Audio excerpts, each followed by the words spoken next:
आध्यात्मिक चर्चा में आपका स्वागत है। हमने अपना जीवन कैसे बिताया है, यह बात हमारी मृत्यु बताती है। एक विद्यार्थी साल भर का समय कैसे बिताया है, यह बात साल के अंत में उसका परीक्षा पत्र बताता है। मृत्यु भी हमारे लिए एक परीक्षा है। हम अपने जीवन काल में मन को जितना सुधार लेते हैं, उतना ही दुख कम हो जाता है मृत्यु के समय में। मन को सुधारने का काम सुचारू रूप से करने के लिए शरीर को स्वस्थ रखना अत्यंत आवश्यक है। अस्वस्थ शरीर से योगाभ्यास नहीं हो सकता है। इस बात को मैंने अपने अनुभव में भली भांति देखा है। इसलिए शारीरिक स्वास्थ्य के संबंध में विस्तार से चर्चा करना आवश्यक प्रतीत होता है। हमारे मन में हमेशा कुछ न कुछ इच्छाएं उत्पन्न होती रहती हैं।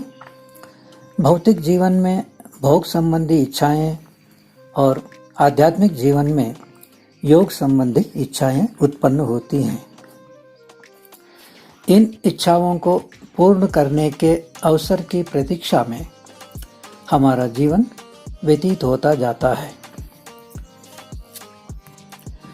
कभी कभी किसी इच्छा को पूर्ण करने का अवसर प्राप्त होने पर भी हम उस इच्छा को पूर्ण नहीं कर पाते हैं, क्योंकि उस इच्छा की पूर्ति से अन्य कोई प्रबल इच्छा बाधित होने की संभावना रहती है। जैसे मैंने पीछे यह कहा है कि बनारस के प्रवास काल में कच्चा आहार के प्रयोग से शारीरिक स्वास्थ्य में चमत्कारिक सुधार होने से जीवन पर्यंत कच्चा आहार पर ही निर्वाह करने की इच्छा उत्पन्न हुई थी और उस इच्छा को पूर्ण करने का अवसर भी प्राप्त हुआ था। मुझे जिस सज्जन ने वहां निःशुल्क आवास सुविधा उपलब्ध कराई थी, वे पारिवारिक दायित्व को निभाते हुए सामाजिक कार्यों में भी संलग्न रहते थे। वहां संस्कृत अध्ययन के लिए एक गुरुकुल का आरंभ करने की उन्हें इच्छा थी। गुरुकुल के आचार्य के रूप में दायित्व संभालने के लिए उन्होंने मुझसे आग्रह भी किया था, किंतु मैं उनके प्रस्ताव को स्वीकार नहीं कर पाया, क्योंकि स्वीकार करने से एकांत स्थान में रहकर साधना करने की मेरी प्रबल इच्छा बाधित हो जाएगी। मैं यह जानता था कि यदि मैं बनारस में स्थायी रूप से रहूंगा तो कच्चा आहार की मेरी इच्छा अत्यंत सुगमता से पूरी हो जाती है, किंतु उस इच्छा की पूर्ति से एकांतवास की प्रबल इच्छा बाधित होती है। इसलिए उस इच्छा को त्यागना पड़ा। शरीर का सुधार तो केवल इसी जन्म में काम आता है, किंतु मन का सुधार अगले जन्मों में भी काम आता है। एकांत स्थान में ही रहकर साधना करते हुए यथासंभव शरीर को स्वस्थ रखना ही उचित समझा। इसलिए उस इच्छा को त्यागने से कोई असंतोष भी नहीं है। मजबूरी में किसी इच्छा को त्यागने से दुख होता है, किंतु विवेक पूर्वक त्यागने से कोई दुख नहीं होगा। ठीक है, अब भोजन संबंधी बात करते हैं। मैंने बहुत साल पहले एक लेख पढ़ा था। उस लेख में लेखक कहते हैं कि सफ़ेद चीनी और सफ़ेद नमक, ये दोनों सफ़ेद जहर है। वह बात मेरे मन के अंतःस्थल को छू गई। तभी से मैंने चीनी और नमक खाना छोड़ दिया। कुछ समय के बाद एक बार कुछ लोगों से प्रसंगवशात उस लेख के बारे में बता रहा था। तभी उनमें से एक व्यक्ति कहने लगे कि उन्होंने सुना था कि नमक खाना छोड़ देने से रक्त जहर बन जाता है। तत्काल मैंने कहा कि ठीक है, आपने पहले केवल सुना है, कोई बात नहीं है, अब तो प्रत्यक्ष देख सकते हैं कि किसका रक्त जहर हो गया है। आप नमक खाते हैं, मैं नहीं खाता हूँ। दोनों अभी चलकर रक्त परीक्षण करवाएंगे तो यह स्पष्ट हो जाएगा कि किसका रक्त जहर बन गया है। फिर उन्होंने कुछ नहीं कहा। ऐसे ही अनेक निराधार बातें प्रचलित हो जाती हैं। फिर बाद में कितने समय के बाद, यह तो याद नहीं है, सैंधव नमक खाना आरंभ किया है। क्यों खाना आरंभ किया यह भी स्मरण नहीं है। अब एक दूसरी बात बताता हूँ। लगभग 1 साल पहले एक सज्जन मुझसे मिलने आए थे और जाते समय मेरे एक विद्यार्थी के साथ बातचीत के दौरान उन्हें पता चला कि मैं चीनी नहीं खाता हूँ, तो उन्होंने भी चीनी खाना छोड़ दिया। उसके बाद 5-6 महीने के बाद फिर एक बार मिलने आए थे। तब उन्होंने बताया कि चीनी खाना छोड़ देने से उनके स्वास्थ्य में काफ़ी सुधार आया है। वास्तव में चीनी मीठी जहर ही है। पीछे मैंने भोजन को 3 प्रकार में विभाजित किया था, तो उसमें मिठाइयाँ और नमकीन का उल्लेख नहीं किया था, क्योंकि चाहे मिठाइयाँ हो या नमकीन, सब तली भुनी ही होती हैं। जैसे जलेबी, बूंदी लड्डू, गुलाब जामुन आदि घी आदि में तली हुई होती हैं, और आटे की या बेसन की बर्फी, बेसन के लड्डू आदि घी आदि में भुनी हुई होती हैं। इसी प्रकार सभी नमकीन भी या तो तली हुई या भुनी हुई होती है, इसलिए लंबे समय तक खराब नहीं होती है। यदि पानी में उबालकर बनाएंगे तो मिठाई या नमकीन अगले दिन ही खराब हो जाता है। इसलिए तली भुनी चीजें कहने पर उनमें मिठाइयाँ और नमकीन आदि भी आ जाती हैं। एक दूसरी बात बताता हूँ। हमें 2 प्रकार का ज्ञान मिलता है, एक बाहर का और दूसरा अंदर का। बाहर का ज्ञान वह है जो किसी से सुनकर या किसी पुस्तक को पढ़कर प्राप्त किया जाता है, और अंदर का ज्ञान वह है जो हमारे अनुभव से प्राप्त किया जाता है। बाहर का उधार ज्ञान है और अंदर का निजी ज्ञान है। उधार के ज्ञान को कभी न कभी भूल सकते हैं, किंतु निजी ज्ञान को कभी नहीं भुलाया जा सकता है, क्योंकि हमारा अनुभव हमारे चित्त पटल पर संस्कार नाम का एक अमिट छाप छोड़ देता है, और वही संस्कार हमारे लिए एक स्थायी प्रेरणा स्रोत बन जाता है। इसलिए सुनी हुई या पढ़ी हुई अच्छी बातों को एक बार परीक्षण के रूप में अनुभव करके देखना चाहिए। जैसा तली भुनी चीजें स्वास्थ्य के लिए कितने खतरनाक होते हैं, इस बात को अच्छी तरह से अनुभव से जानने के लिए 2 प्रकार से परीक्षण कर सकते हैं। एक खाकर देखना, दूसरा छोड़कर देखना। पहला प्रकार यह है कि एक दिन केवल तली भुनी चीजें ही खाना चाहिए, फिर अगले दिन ही यह स्पष्ट हो जाएगा कि ये चीजें स्वास्थ्य के लिए कितनी खतरनाक होती हैं। अब दूसरा प्रकार यह है कि एक लेखक कहते हैं कि स्वास्थ्य हमारे अंदर ही रहता है और रोग बाहर से आता है। यह बात अक्षरशः सत्य है। गलत खान पान छोड़ते ही धीरे धीरे स्वास्थ्य सुधरता जाता है। कोई भी व्यक्ति परीक्षण के रूप में केवल 1 साल के लिए सब प्रकार की तली भुनी चीजें छोड़कर केवल सात्विक भोजन करता है, तो निश्चित रूप से उनके स्वास्थ्य में आशातीत सुधार हो जाएगा। स्वास्थ्य के लिए जो हानिकारक चीजें हैं, केवल उनको छोड़ने मात्र से स्वास्थ्य अपने आप सुधरने लगता है, यानी स्वास्थ्य हमारे अंदर ही है।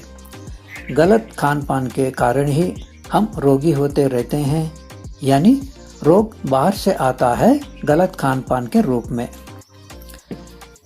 यदि स्वास्थ्य बाहर से मिलेगा तो सभी अमीर लोग हमेशा स्वस्थ ही रहते। जो लोग यह कहते हैं कि वे सब कुछ खाते हैं फिर भी उन्हें कुछ भी नहीं होता है, यह तो भारी भ्रम है। मैं उनसे पहली बात यह पूछता हूँ कि पीछे मैंने जो कहा है कि मुझे जुकाम, बुखार आदि अनेक विकार होते थे, ऐसे कोई भी विकार कभी भी उनको नहीं होते हैं क्या? यदि नहीं होते हैं तो उनकी बात मान सकते हैं। ऐसा तो शायद हजारों में एक भी मिलना कठिन है जिनको कभी भी कोई भी छोटा सा विकार, जुकाम आदि भी नहीं होता हो। यदि ऐसा विकार होते हैं तो यह कहना गलत होगा कि हमें कुछ भी नहीं होता है। ये छोटे छोटे विकार ही हमें संकेत करते हैं कि हमारे खान पान में कुछ गड़बड़ है। हम इनके संकेत पर कोई ध्यान नहीं देते हैं और भोजन में कोई बदलाव नहीं करते हैं, फलतः कालांतर में रोगों में फंस जाते हैं। उदाहरण के रूप में एक घटना सुनाता हूँ। एक व्यक्ति को कभी कभी जुकाम होता था तो उन्होंने एलोपैथिक दवाई खाते थे और जुकाम से होने वाला परेशानी तुरंत कम हो जाता था, क्योंकि एलोपैथिक दवाई कफ को सुखा देती थी, जिससे कफ के कारण श्वास लेने में जो परेशानी थी वह हट जाती थी। इस प्रकार बार बार फेफड़ों में कफ सूखता गया और चिपकता गया और अंत में एक भयंकर रोग जिसे दमा कहते हैं, अंग्रेजी में अस्थमा कहते हैं, उसमें फंस गए। बहुत धन खर्च करके चिकित्सा करवाई किंतु रोग ठीक नहीं हो पाया। अंत में दमा से पीड़ित रहते हुए ही आखिरी श्वास छोड़ दिया। ऐसे अनेक उदाहरण मिलेंगे जो पहले छोटे छोटे विकारों को अनदेखी करने से बाद में भयंकर रोगों में फंस गए हैं। और दूसरी बात यह है कि जो लोग कैंसर, टीबी, हार्ट अटैक आदि गंभीर रोगों से पीड़ित हैं, उनको भी गलत खान पान करते समय यह पता नहीं चलता है कि यह गलत खान पान एक दिन उन्हें इन गंभीर रोगों में फंसाएगा। यदि खाते समय ही पता चल जाए तो कौन खाएगा, कौन चाहेगा रोगों में फंसना। आज गलत खान पान किया तो आज ही या कल ही बीमार हो जाएंगे क्या? धीरे धीरे विकार एकत्रित होता जाता है और लंबे समय के बाद रोग प्रकट हो जाता है। तब हमें पता चलता है कि हम रोग में फंस गए हैं। यानी रोग में फंसने के बाद ही पता चलता है कि हम रोग में फंस गए हैं। पहले कुछ भी पता नहीं चल पाता, इसलिए तो रोगों में फंस जाते हैं। एक मजेदार बात है कि तली भुनी चीजें छोड़ने को कहने पर कोई यह कहते हैं कि हम मन को मारकर नहीं जी सकते हैं। बेचारे मन को जिंदा रखना चाहते हैं, चाहे स्वयं मुर्दा रहे, कोई बात नहीं। मैं उनसे पूछता हूँ कि क्या अब हम जिंदा है क्या? जब तक हमारा मन जिंदा रहेगा तब तक हम तो मुर्दा ही रहेंगे। जब मन मर जाता है तभी हम जिंदा हो जाएंगे। मन का मरना यानी निष्क्रिय हो जाना। जैसे मरा हुआ व्यक्ति निष्क्रिय हो जाता है, वैसे मन का निष्क्रिय होना ही मन का मरना है। और जैसे जिंदा व्यक्ति सक्रिय रहता है, वैसे मन का सक्रिय होना ही मन का जिंदा होना है। किसी न किसी जन्म में मन को तो मारना ही पड़ेगा, तभी समाधि स्थिति में पहुंचकर हम जिंदा हो जाएंगे, होश में आएंगे, अपने आप को जानेंगे, अपने आत्मस्वरूप में स्थित हो जाएंगे, परमात्मा का दर्शन करेंगे, सब प्रकार के दुख से छूट जाएंगे। तली भुनी चीजों का कितना प्रबल आकर्षण रहता है, यह बात स्पष्ट करने के लिए उदाहरण के रूप में एक घटना सुनाता हूँ। लगभग 25 साल पहले एक विद्वान आध्यात्मिक ज्ञान का प्रचार करते थे। लोगों में अच्छी ख्याति प्राप्त हो गई थी। लोग श्रद्धा से अच्छी अच्छी स्वादिष्ट चीजें बना बनाकर खिलाते थे और धीरे धीरे उनका स्वास्थ्य गिरता गया। डॉक्टर ने उनको तली भुनी चीजें और मिठाई आदि खाने के लिए सख्त मना किया। फिर भी उनसे रहा नहीं गया और सब चीजें खाना जारी रखा। एक बार मंच पर खड़े होकर प्रवचन कर रहे थे और प्रवचन के बीच में ही वहीं मंच पर गिर पड़े और मर गए। इस प्रकार तली भुनी चीजों के आदी बनकर रोगों में फंसकर मरने वाले लाखों लोग मिलेंगे। बीमार व्यक्ति के साथ अनेक लोग रहने पर भी वह अपने आप को अकेला जैसा महसूस करता है और उदास रहता है। इसके विपरीत स्वस्थ व्यक्ति अकेले रहते हुए भी अनेक लोग साथ हैं ऐसा महसूस करता है और सदा खुश भी रहता है। मैं लगभग 55 साल पहले बचपन में एक बार एक जिला स्तरीय बड़ा अस्पताल गया था। वहां जो भयानक दृश्य देखा था वह आज भी मुझे याद है। अनेक प्रकार के भयंकर रोगों से पीड़ित सैकड़ों लोग अकथनीय दुख झेलते हुए, कोई कराहते हुए, कोई चीखते हुए और कोई चिल्लाते हुए बिस्तरों पर पड़े हुए थे। कौन जानता था कि स्वाद का सुख इतना महंगा पड़ सकता है। बचपन से ही खान पान संबंधी गलत आदतें हो जाती हैं और बड़े होने के बाद उन आदतों को छोड़ना कठिन हो जाता है। हाँ, यदि इच्छा शक्ति प्रबल है तो गलत आदतों को छोड़ने में एक क्षण का समय भी नहीं लगता है। प्रायः एक भ्रम यह रहता है कि यदि बीमार पड़ेंगे तो चिकित्सा करवाएंगे और बीमारी ठीक हो जाएगी, तो हानि क्या है। यदि कोई हानि नहीं है तो फिर अंग्रेजी में यह कहावत क्यों बनाए हैं, If you lost your wealth, you lost nothing. If you lost your health, you lost something. If you lost your character, you lost everything. कहावत कहती है कि यदि आप अपनी संपत्ति खो दिया है तो कुछ भी नहीं खोया है। यदि स्वास्थ्य खो दिया है तो कुछ खोया है और यदि चरित्र खो दिया है तो सब कुछ खो दिया है। खोने पर धन संपत्ति फिर प्राप्त किया जा सकता है। जितना खो गया था उससे अधिक भी प्राप्त किया जा सकता है, किंतु एक बार स्वास्थ्य खराब हो जाता है तो कितना भी चिकित्सा करवाएं फिर भी पहले जैसा स्वास्थ्य प्राप्त नहीं किया जा सकता है। इसीलिए एक और कहावत में कहा गया है कि prevention is better than cure, यानी रोग का इलाज कराने की बजाय रोग की रोकथाम करना बेहतर है। इस संदर्भ में दो उदाहरण प्रस्तुत करता हूँ। पहला उदाहरण यह है कि घर का निर्माण करते समय छत के लिए जो आरसीसी स्लैब तैयार किया जाता है उसमें लोहे की सरियों का उपयोग किया जाता है। आरसीसी स्लैब का सारा भार वे सरिये ही वहन करती हैं। उदाहरण के लिए मान लीजिए कि उन सरियों में 100 साल तक छत का भार को वहन करने का सामर्थ्य रहता है। यदि उन सरियों को एक बार मोड़कर सीधा करते हैं तो वे 10% कमजोर हो जाती हैं और छत में उनका प्रयोग करेंगे तो छत 10 साल पहले ही अर्थात 90 साल में ही गिर जाएगा, क्योंकि इन सरियों को हम लगातार बार बार मोड़ते जाएंगे, सीधा करते जाएंगे, तो 10वीं बार यदि टूट जाते हैं, इसका अर्थात एक बार मोड़ के सीधा करने से उनका बल जो है कितना कम हो जाएगा? 10% कम हो जाएगा। तो 100 साल के जगह छत 90 साल में गिर जाएगा।